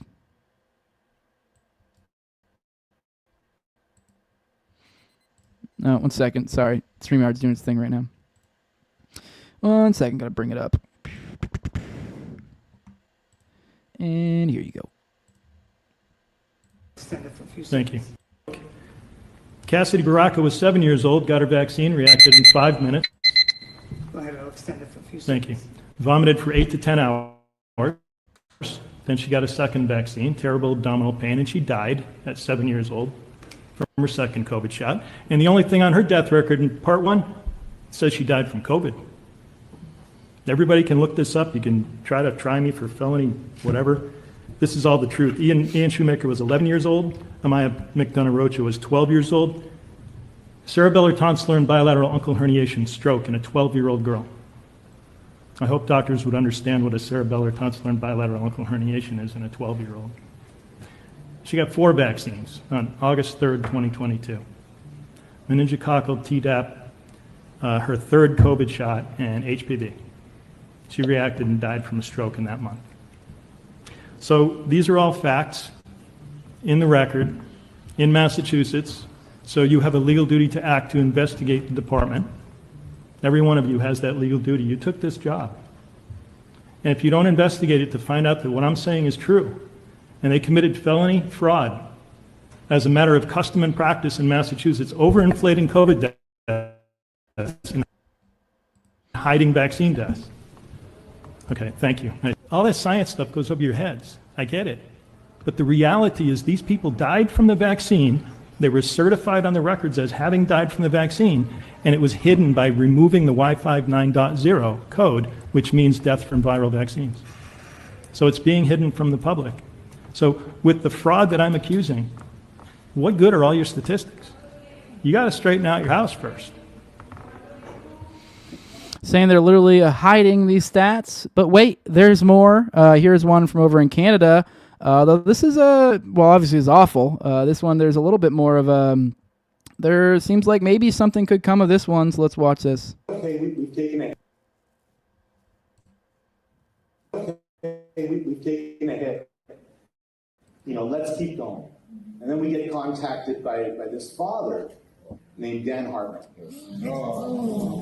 And his son, Sean Hartman, who's 17 years old, he's a hockey player, perfectly healthy young man. And 33 days post-injection, the family found the body next to his bed upstairs in his home. They sent him home, and on the morning of September 27th, his mother found him dead on the floor beside his bed. And all he wanted to do was play hockey. And so we sat there with this case, and we knew what it would take to take this on. And there was all this nonsense out there that you can't sue Pfizer. They're immune. Everyone was telling me. I was like, okay, let's find out if they're immune. And so we formulated a lawsuit against biotech in Germany and against Pfizer, US and Pfizer Canada, and filed that for wrongful death and negligence against them on behalf of Sean Hartman, who had died. That lawsuit was the only one, it is the only one in North America against Pfizer that's currently in place that actually has a chance of getting discovery out of Pfizer. The US granted Pfizer immunity. Canada did not. And so I was able to exploit that hole.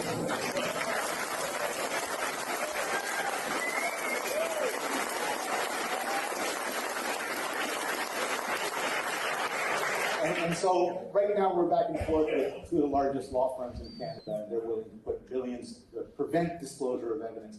We will get that evidence. We're not going to stop it. So we're hard at work at that case right now as well. So that's heartbreak. Okay. So it sounds like they're actually maybe getting some justice on that side of things. Here's another one to tug at your heartstrings a little bit. Here's some older playing with a puppy. But yeah, this is awful. I've seen you guys in the chat saying how much it's harder. Like, yeah, I'm not gonna lie, I got a little misty-eyed just from seeing that. It's a 17-year-old boy, whole life. I don't know. I'm sure the parents are super proud of him, and just gone. Yeah, I mean, I don't know. I'm not really super sciencey, and I never really was one who got too much into the whole, like, I don't know, that it was going to be some crazy, I don't know, like, there were people who were like, oh, you look at these census reports for the next few years, and it's showing that, like, 80% of the whatever is going to be gone, and this and that, and it's like, I didn't ever really buy into any of that, but I definitely did think it was at the very least harmful, or at the very least something you didn't need. But it does seem like time is bearing out more and more that, like, okay, yeah, maybe it wasn't this, like, hyperbolic, like, crazy over the top, but it looks like it's somewhere in between those two things. So yeah, not good. Super glad that I don't know that that didn't extend to anyone but, like, in my family. I think I've told you guys in the show I had to get it, unfortunately. And to be honest, I'd do it again. Obviously, under the same circumstances. I wouldn't just do it for shits and gigs. But I was in a scenario where I had just gone out of active duty.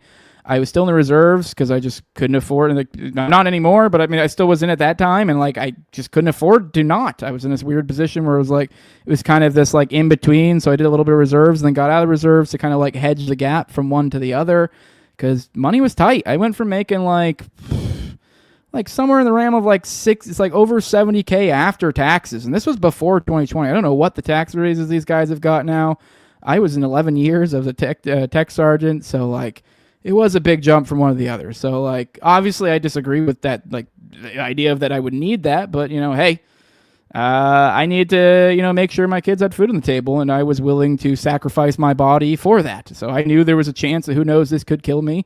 I was playing a risk, and I don't know. If anything, it was more of to me, it made a big point for me to be like, I don't ever want to be in this situation ever again, to where I'm forced to do something like this. Really shine light on how important it is to be, self-sufficient. Not even self-sufficient to, not let people have that sort of leverage over you.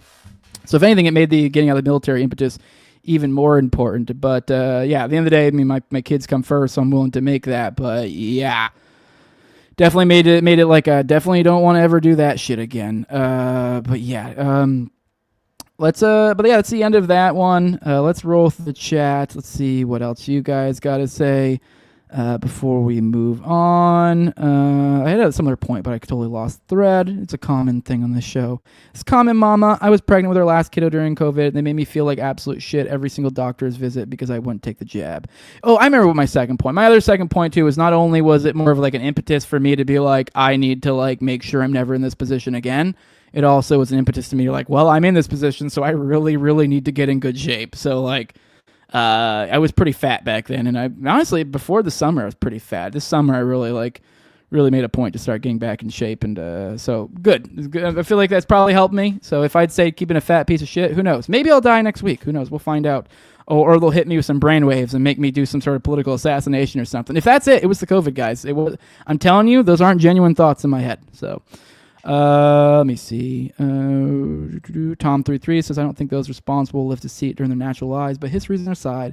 I hope for nothing more than those monsters do swing. Yes, for sure. Marnamax says, so there's way more kids dead from the vax than we'll ever know. Says, every time I see stories like this, it makes my blood boil being a parent. Yeah. Messed up stuff. PJR says, yeah, 10 of us refused a jab at work, so they had to stop pressuring people. Yeah, I definitely dragged my feet on my end the best I could, to the point to where they're literally about to shit can me. And I was like, oh, okay, whatever. Because I definitely wasn't going to make it easy for them. That's for damn sure. Comment Mama, the Georgia Guidestones. That was another thing.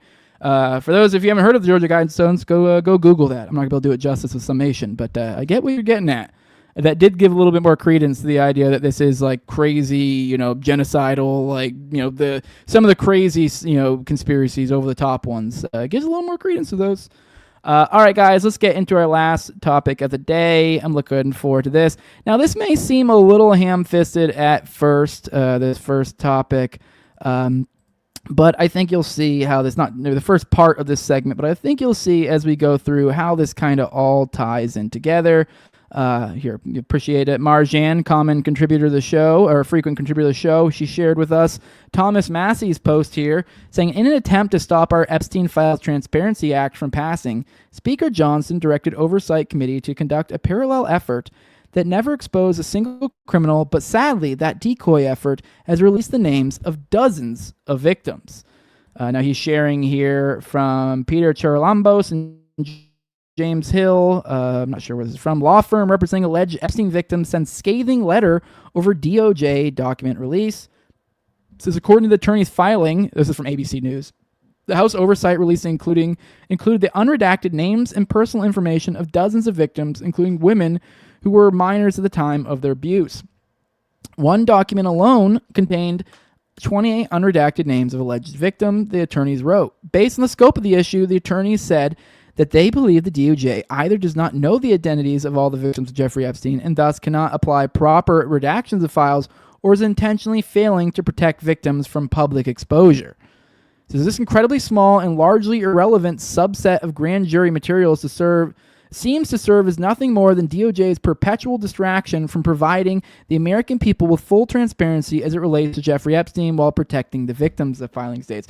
And we've already seen some angling of some characters out there already making out like, oh, well, we released a bunch of the victims' names. Doesn't that just show how we really should, like, essentially the idea kind of like undercutting the idea of releasing information, although ironically the people who don't want it released are the ones who release the information, thus being able to give them the dialectical tool to be able to try to make some sort of weak-ass argument for why they shouldn't, or they should be hesitant or reticent to release this information. Now, like I said, this is a little bit ham-fisted to the rest of the one, but I think, especially if you've been watching this show for any length of time, you know to what degree, I didn't even really have that tab up the whole time, not that it mattered, but you know to the degree to which Epstein was meddling in world affairs, and I can't help but think perhaps he had his hands in this, and especially as we get to the end of this segment, I think it'll kind of come full circle with another friend of Epstein's, you could say. But kind of now getting into what actually, like, the drive here is, oddly enough, Honduras. You'd think we'd never really. Why would we talk about Honduras? Well, it's weirdly seems to be some sort of nexus of some oddness going on, and I think that might give us a little bit of insight into the shadow games that are occurring. But here is Ben Norton saying, this is very suspicious. The betting website Polymarket tends to be very accurate in predicting election outcomes. For the past 2 weeks, Honduras' U.S.-backed right-wing drug cartel-linked presidential candidate Nasri Tito Asfura had extremely low odds, hovering around 10%. But suddenly, after the polls closed on election night around 8 p.m. local time, his chances shot up from just 9% to 93%. This came after Honduras' left-wing ruling Libre Party published leaked recordings exposed a plot by U.S.-backed right-wing groups to steal the election by hacking the electoral system and manipulating the results. The U.S. government has been openly meddling in Honduras' election. Donald Trump supports Asfura and his right-wing National Party, which collaborates closely with drug cartels. And they show the Polymarket stuff that shows this being the case. You see the huge jump over here, just right off the wall. My bad. I actually totally put things out of order. Forget I did that, because I want to show you guys this real quick. I accidentally had my tabs out of order. Going back to the Epstein stuff, this kind of, I guess, puts a little more oomph into the Epstein stuff. Apparently, J.P. Morgan moved its entire trading desk to Singapore. So let's watch this clip real quick. Yep. Last Thursday, with no press release, J.P. Morgan Chase moved its entire gold trading desk that handles billions of dollars every day from New York to Singapore. This is not an expansion. This is an escape. 50-plus traders and their families were told to be in Singapore by the end of last week. The linked email reads, relocate all COMEX-eligible gold operators to Asia Pacific by end of week. Gold is now trading at $4,256 an ounce, up $54 just today. JP Morgan has already delivered $4 billion in physical bullion against New York futures contracts this month alone, the biggest physical delivery since 2008. Singapore has no gold import tariffs, is friendly with BRICS nations, and JP Morgan's private bank. There is exploding within ultra-high net worth clients moving money out of the United States. Jamie Dimon visited the Shanghai Gold Exchange in March and has been building deep ties with China's gold market ever since. How the fuck are you going to do a stream with a big grandfather clock that goes off with you behind it? I mean, I'll be real though. A grandfather clock is a cool ass flex, so I guess maybe I would as well. But anyway, sorry, that was out of order, but I think you kind of get what I was trying to drive at here. For those who've been following, you know the odd financial connections. Obviously, who knows? Maybe these aren't connected, but it does feel odd seeing the entire J.P. Morgan gold desk move. I know maybe I'm connecting dots that shouldn't be connected. I know Epstein had odd ties to some J.P. Morgan fellers. They mentioned Jamie Dimon in there, for example. He's one of them. So yeah, I don't know. Maybe it has something to do with it, but maybe not. But just I wanted to add that one as a little oomph to the Epstein stuff. But back to the Honduras stuff. I know these seem disparate, but they are sort of, perhaps. Once again, maybe I'm connecting things that shouldn't be. But here is the Trump-backed Palestinian Honduran president, the front runner, saying he won't declare himself winner, but we know our numbers. Let's watch this clip. It's probably in a different language, so I'll read it to you guys. Let's read this. I'm not going to say anything incoherent. Never mind. It's not. They read it. Cool. Take me for a winner, but I can tell you we know our numbers. We know. I am being responsible with the statements I am making at this moment. And you will see the results at the end. So I'm being responsible for the statements I'm making right now, and you will see the results at the end. That is interesting. That was some weasel words right there. Says, I'm not going to say anything, but I can tell you we know our numbers. I'm responsible with at this moment. That's interesting. That's interesting. Okay, and maybe there's nothing to be made of that. But let's keep going. Here's military police storming the ballot rooms of international observers. So they have international observers at these elections to essentially mitigate these sort of things. And we have the military storming into there, kicking them out. They just close it to count the votes.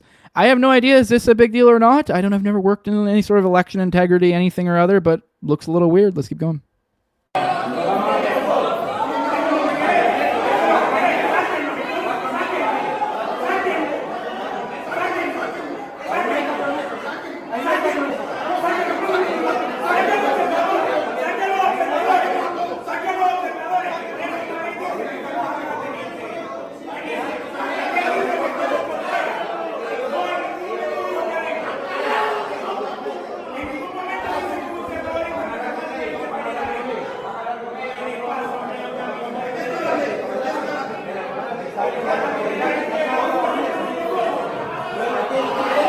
All right, that's enough. I think you guys get the idea. You see him storming here. Here's Sagar and Jetty saying, kind of connecting some two Honduran pieces of news. We have that Honduran election shenanigans that seem to be going on. And then we also have a pardon. We'll get into that. But here's Sagar setting the stage. He said, it's actually difficult for me to put into words how fucking stupid it is to go to war with Venezuela with lies about drug trafficking while pardoning a literal drug trafficker. Well, what is he speaking about here? Who is he speaking about here? Well, here's Max Blumenthal letting us know it's Juan Orlando Hernandez. So Max Blumenthal says, Trump says that according to people that he greatly respects, convicted narco trafficker Juan Orlando Hernandez was treated very harshly and unfairly and therefore deserves a pardon. As president of Honduras, Hernandez initiated contracts worth over $600,000 with GOP lobbying firm BGR Group after his brother Tony was sentenced to life in prison for cocaine smuggling. Since then, BJR has donated heavily to the campaigns of Marco Rubio. In pardoning Hernandez, Trump has taken the world of corrupt lobbyists in South Florida's Gusano industrial complex while ignoring the DOJ indictment, which resulted in the ex-president's 45-year sentence for trafficking 500 tons of drugs in the U.S. Below is the part of the table of contents of the indictment, which documents in painstaking detail how Hernandez transformed his country into a narco state. So you can see here, table of contents, overview, background on Juan Orlando. A, 1998-2012, Juan Orlando was elected to the Honduran Congress and partners with drug traffickers. B, 2012 to 2013, Juan Orlando campaigns for president of Honduras with the support of his drug trafficking partners. 2014 to 2017, Juan Orlando continues to accept bribes and protects drug traffickers as president. 2017 to 2018, Juan Orlando's re-election to his second president term. 2021 to 2022, Juan Orlando attempts to avoid extradition and prosecution in the United States. In background on Bonilla. So, great fella, great guy. And now let's hear Trump. Let's hear what he had to say. Here's more from his huddle in the Air Force One with the reporters. Let's see what he had to say.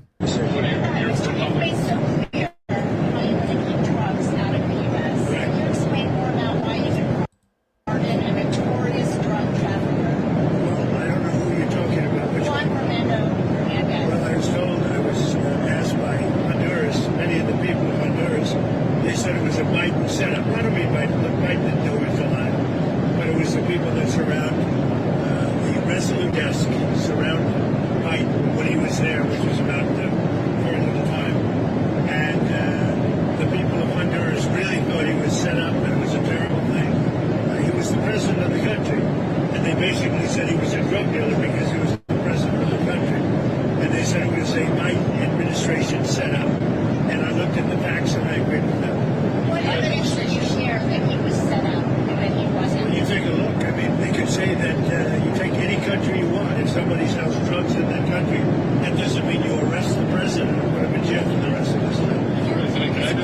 That includes this country, okay? To be honest, I mean, if somebody does something wrong, you put the president of the country in jail. They said it was a Biden setup. It was a Biden administration setup. And you have a big race going on this week, next week. I think it's going to be a very important race. It'll be interesting to see Honduras. That's what you're talking about, right? Correct, yes. Well, funny thing is, he even referenced election there, kind of almost seemingly tying these two things together himself. Well, let's take a little bit of a back up and kind of talk about what even really happens with these pardons. What does it really mean? We've been seeing a lot of these weird pardons recently, so let's kind of look at it like on the I guess the minute level of what even these pardons entail. Here is actually I don't know who this guy. Oh, it's at I can't even see the TikTok at CHI9CQ6C whatever. It's just a bunch of numbers, name, letters.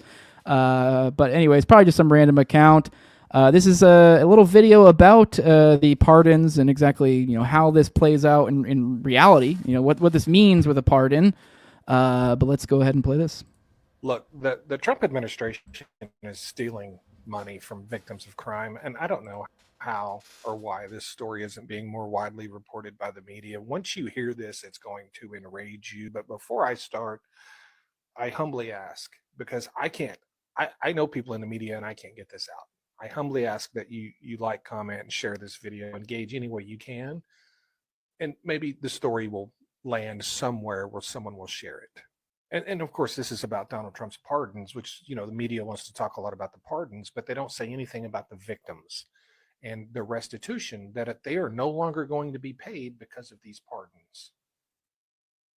Donald Trump is getting money for pardons, and the victims are not having to be paid restitution because they're being relieved of that obligation as well. And one story here is Paul Walzak, the Florida nursing home executive, which stole $11 million from his employees' paychecks to live his luxurious lifestyle, to buy a yacht, among other things. He pled guilty to this. He was ordered to serve 18 months in prison and pay $4.5 million in restitution back to his employees. He no longer has to do that because his mother paid for $1 million plate at Mar-a-Lago, and 3 weeks later, full pardon, no restitution, no nothing. Because Donald Trump needs that $1 million more than those nursing home employees need their money back that was stolen from them. His mother, by the way, is the same person that worked with a group of people that worked really hard to publicize the theft of Ashley Biden's diary. Yeah. This number is going to shock you. Let me find this right here. DOJ attorney Liz Oyer estimates that Trump's pardons have cost taxpayers and victims of crime over $1 billion in restitution. $1 billion taken from taxpayers and, more importantly, victims of crime. Money they are owed due to being a victim of crime. And this is largely because they're bypassing the normal process for pardons or clemency. Instead of going through the office of the pardon attorney, they're going straight to Donald Trump. Wow. So they're securing these pardons through back channels. The restitution obligations, which don't always go away with pardons, they do here. Yeah, they do here. Leaving the victims of crime without any restitution, without any of the money they're owed, because Donald Trump would rather have that $1 million because he needs it. Justice is for sale in this administration, and the victims of crimes are left with nothing, so a billionaire can further enrich himself. That's what's happening with the President of the United States of America. And the media is not reporting on it. But they will. They will soon. You watch. Because I'm getting this out one way or the other. I'm getting this out. Thanks. Well, I never really thought about the logistical effects of these sort of pardons, but if that is true, if they are giving up restitution, then obviously, holy shit, this is awful. Obviously, it seems like he's doing the pay for pardon type thing. which was funny. It wasn't that long ago at all where the conservatives were freaking out about the Democrats doing the exact same thing with their blanket pardons they were handing out on the way out. But it seems like he's doing them on the way in, and all of them seem to be seem to have a corrupt look about them. Well, going back to the bird's eye view, here's Whitney Webb that kind of brings us back full circle. She says the Trump and Malay-backed candidate in today's presidential elections in Honduras, Nasri Afura is a director of the globalist NGO called CC35 that's aiming to impose an inter-American carbon market and smart grid. It's basically the Latin American equivalent of Michael Bloomberg's C40 cities, but on steroids. It is dominated mainly by right-leaning politicians in Latin America as opposed to Western progressives. It is also one of the rare Latin American NGOs where you will have a Nayib Bukele ally and other Trump-backed politicians serving alongside communists in service of the same goal. Mark Goodwin and I reported on CC35 and Osfura's ties into it. In April 2024, as the NGO he helps lead was attempting to impose a predatory carbon market known as the Green Plus Project, as well as an intercontinental smart grid to facilitate smart cities in North, Central, and South America, alongside an Argentine company called Satellogic. Satellogic is deeply tied to current Commerce Secretary Howard Lutnick, who helped pioneer carbon trading at Cantor Fitzgerald, former Trump's Treasury Secretary Steve Mnuchin, an Argentine oligarch, and big-time Malay supporter Marcos Galperin, among others. Satellogic is also intimately tied to the stablecoin Tether, as is Lutnick, of course, which is poised to become the intercontinental currency of the Americas and a covert weapon of de facto dollarization. The rightward shift in Latin America is not stopping the rapid approach of technocracy and one-world governance. You are being sold politicians who portray an ostensibly anti-globalist message and promises of nebulous freedom, while they are instead creating the infrastructure of the dystopia they claim to be against instead of fighting it. They are planning to maximize profit from its imposition. If you like to know more about CC35 and Green Plus, you can read Mark's and my article below. It says Green Plus is the model for the new financial energy system you'll see an attempted rollout of globally between now and 2030. So technocracy seems to always come back to technocracy. And finishing off this segment to kind of bring it back full circle as the final pin here. Here's Elon Musk talking about humanity closing in on the singularity. Just want to remind you guys before we play this clip, you'll own nothing and you'll be happy. We're really headed into the singularity, as it's called, which, they refer to AI sometimes as the kind of like a black hole, like a singularity. You don't know what happens after the event horizon. It doesn't mean that something bad happens, it just means you don't know what happens. I'm confident that if AI and robotics continue to advance, which they are advancing very rapidly, like I said, working will be optional, and people will have any goods and services that they want. If you can think of it, you can have it, type of thing. But then at a certain point, AI will actually saturate on anything humans can think of. And then at that point, it becomes a situation where AI is doing things for AI and robotics are doing things for AI and robotics because they've run out of things to do to make the humans happy. Because there's a limit. They say like, people can only eat so much food, or it's going to be. I think if you can think of it, you can have it. Will be the future. Yeah, Magic AI world, guys. That is the fantasy they're selling you. Keep in mind, Elon Musk has some odd ties. What was it? I think he went to him or his brother or somebody supposedly went to a fucking jiu-jitsu class or some shit with Ghislaine. Yeah, there's much more to be mined there. Hell, we had in the email drops. There were meetings, I believe. There's all sorts of dubious ties between them and many other technocratic figures. I just feel like, I don't know, paints a bleak future. Although we get to pick our future and choose where things are going for us on an individual level, and that shapes out the world for the rest of us.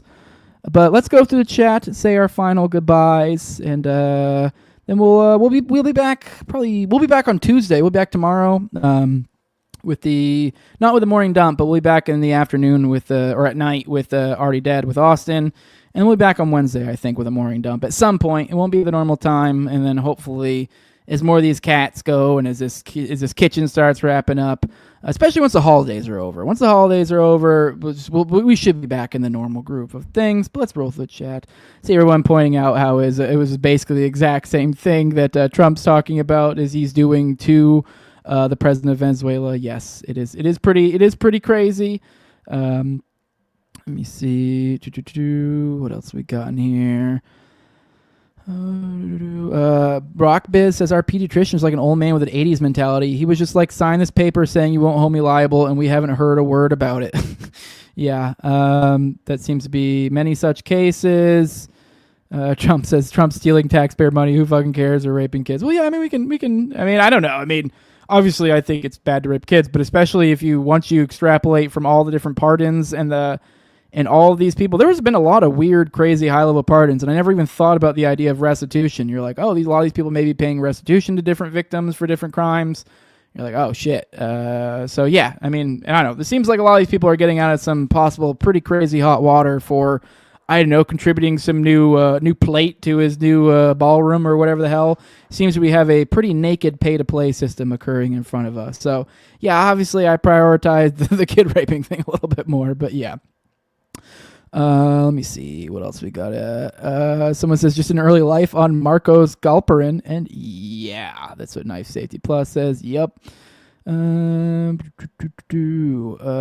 Comment Mom says, if you haven't watched Dana's new video on Candace and who's her daddy and what does he do, go watch it. She actually has two versions. If you go to her YouTube channel, there'll be like the live tab and the video tab. One's in the live tab, one's in the video tab, because one she did live and it was something like 2-ish hours or more. And then another one she cut down to a video, and so that's in the video tab, and it's more like an hour. So it's only like the prime. It's less like, you know how like this show is a lot like what we're doing literally right now. Like these sort of things are cut out. So also for the patrons, there's literally a episode with Dana behind the Patreon. It's behind the paywall. So if you want to contribute to the show, you have one of those sitting right there. We also got a West Memphis 3 episode. What else do I got? I got anatomy, and then I got some other stuff coming too. So, yeah, I mean, those are the sort of things you can get if you support this show. But I guess we'll go and get out of here. If you want to support what we're doing here, leave a like, share, subscribe, comment, leave a 5-star review. By the way, we have a banger outro. Just a little warning. This is for those who, I don't know, for those who remember the horny posting of Laura Loomer back, actually not horny posting. It was like this like hidden camera thing that came out of Laura Loomer, and it was pretty damn hilarious. Well, the extended version has come out, so we'll play that for the outro. But for those who want to support the show, leave a like, share, subscribe, comment, leave a 5-star review on iTunes or Spotify. You can find the show on YouTube, Rumble, also on Twitter @TowerGangJose. Now, all of those are steps you can do to help the show grow in all sorts of different ways without having to chip in any money. But if you want to help out in the best way you possibly can, that's with money. Over at patreon.com/NoWayJose2020 in the top left-hand corner here of the stream, we got the QR code as well that you can use if you prefer that. And yeah, at the Patreon, you get a whole host of perks. The low level $2, you get access to early episodes. I usually do about 1 to 2 episodes a week. Try to keep it 4 behind the paywall at any given time. You also get access to the ad-free RSS feed. You also get access to the Telegram. You also get access to pre-show, post-show, and and video calls of me and Austin's weekly live call-in show, Are You Dead?, which is on Tuesdays at 9:30 p.m. Eastern. And I give a big shout-out for my sponsors. It's a big thank you for everything they do. My previous co-host, and that's the highest level of my Patreon, my previous co-host and Tower Gang at Learn to Toad, also at Abrogate D's, at ZLVRCK, at _Infinite Zeal, Tim Tuttle, at Jolly Cleeble, big fan of the show, Tormay, at Wayne Tackless, 1-800 Car for Kids, No Free Lunch, Jack, Mark Vestibule, and Jacob Daniel of the Biblical Anarchy podcast, which, by the way, I think Thursday, he's having Dave Smith on to debate Zulu. I remember if I was watching the show, there was a little bit of, I don't know, we got kind of into the mix of that. I joked on actually one of Jacob's streams the other day that, that's what Jacob gets for giving me money. He's the real puppeteer here. I'm his goy and he's my Jew. And that's the game we're playing. I did a little controlled chaos for him, stirred the pot with Dave, and now Jacob is having a debate with Zulu and Dave. So that's what Jacob gets. He's the real puppeteer here. I know he plays as Christian anarchist, but he's the real devious meanie head here. But all right, guys, let's play this outro. I think you guys will like it. But do all the things, help this show grow, and enjoy this outro. Make sure it's playing correct. Of course it's not, because of course it would flub up on literally the last tab. It's my fault. I probably should have prepared it while I was talking, but multitasking is a bitch. enjoy this outro of a horned up Laura Loomer, which I'm not gonna lie, she kind of looking a little cute in this video. I don't know when this was from, but maybe before she went full on fucking Jigsaw. But at the very least, this is funny. I think you guys will enjoy it. Love you all. I will see you all on Tuesday. All right, see y'all. Your hair and your eyes look so good. You're like beautiful. Thank you. You're like an Aryan degenerate goddess. Thank you. I love it. Thank you. You're Aryan too. I know, but I'm Jewish. It's okay. Because you're such a cutie. Don't mess my hair. God damn it. Fix it. Fix my hair. Did you fix it? I did. But like that picture you posted on Instagram recently when you got like reinstated on Facebook was so hot. Like seriously. I appreciate it. It's so good. It's a good picture. Your skin and the Nazis hate me. It's fun. The alt-right people want to put me in a gas chamber because they're obsessed with the Jews. I think they're just memeing on you, but it's okay. But it's all okay. right. I don't care. I love it. It'd be like that sometimes. I know. They're just jealous because I have big tits and an Ashkenazi IQ. Yes, that's what it is. Yeah. You got it. Anyway, next time you're in New York, let me know. We'll hang out. Bring your girlfriend to New York sometime, and we'll all hang out. We'll go to like really cool restaurants and hang out. And we'll have a blast. Yes, I will bring my girlfriend. Yeah, I want to meet. What, Becca? Yeah. Becca. Yes. She's so sweet. You remember? Yeah, of course. Yes, you'll meet her. You guys are so sweet. I hope it works out because, like I said, I know it's all in that. Like I know everything you do on Twitter is like so fake and not real, but yeah, like it's all fake. it's so sweet that you like and your girlfriend have been together for 3 years. I love it. I know it's so it's many, all an act. Do you know something? Like I'm gonna tell you a secret. Like do you know so many people in this movement who preach trad life are like fucking people on the side and like cheating on their partners? That's like, so bad. Like they're not even like really trad life. Such like scum. Like my ex is like dating somebody who's like super trad life, and she was like fucking my boyfriend while we were dating and like ruined our relationship. And I act like it's okay, but like it's really sad because like I love when people like keep, you know, tradition in their relationships. It's just really sad. All right, one thing I meant to say. I see Rise Celebrity said, no idea, you'd never seen this. I had seen this, but this is a longer version. There was a shorter version. So there's a longer version, which I actually feel like I should have mentioned before because I do think it's worthwhile. I know I've mentioned kind of, I don't know, how shady. There's a little bit of a glow that comes off of Milo at times, but it was Milo himself who shared this recently. He's like, oh, the longer version. And so this was the longer version of this video that had gone out in the past. And then he even mentioned something about like, oh, maybe I'll have to find the 30-minute version or whatever he said. And then kind of wink, wink. We were like, what the fuck? Does this guy have like fucking files of blackmail just sitting around? I don't know the story behind how this was accumulated. But I don't know. I do find it interesting that his Milo seeding these things out. I don't know what to make of it, but whatever. Either way, even if it is just Laura Loomer versus a catty gay, I guess it is fun. But yeah, I have seen it. But guys, I'll see you all tomorrow. See what up, Jose. Say what's up. All right, guys, let's get out of here. Oh, Rise Liberty says there's a creepy video of her doing this with Gavin McGinnis too. Yeah, Rise Liberty says yes, Milo is a black male artist. All right, guys, hit that like button. We'll see you all soon. Bye bye.